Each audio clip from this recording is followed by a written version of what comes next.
piètre image que celle que renvoie le régime algérien à l'étranger.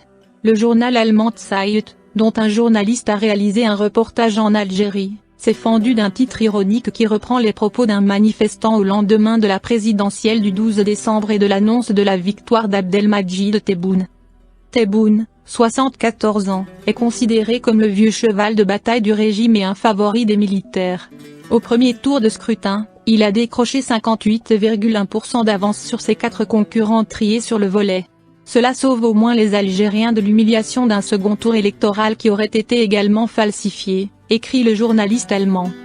La suspicion de fraude concerne surtout le taux de participation, dont dépend la légitimité du nouveau chef de l'État. Selon l'institution officielle en charge de ces élections, il serait de 41,1%. Les observateurs de l'Union européenne n'ont même pas été autorisés cette fois.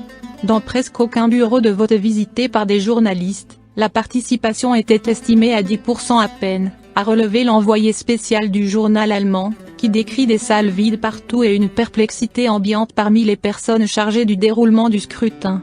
Le régime mérite le prix Nobel de la fraude, s'est moqué un jeune manifestant, écrit encore Zeit. Le journal a interrogé la politologue Louise Haït Amadouche qui voit l'Algérie à la croisée des chemins après ce vote misérable. Il y a une méfiance totale entre le peuple et le régime, qui est au cœur de notre crise politique, a-t-elle confié aux médias allemands, en ajoutant que si le nouveau président continue d'ignorer les demandes de Irak, d'intimider et de tromper le mouvement populaire, le pays pourrait prendre une direction risquée.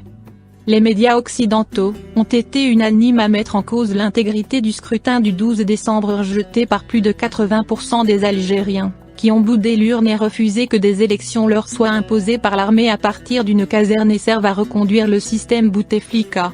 Cette absence de légitimité représente un sérieux handicap pour Abdelmadjid Tebboune, qui aura du mal à convaincre l'opposition à adhérer à son appel au dialogue.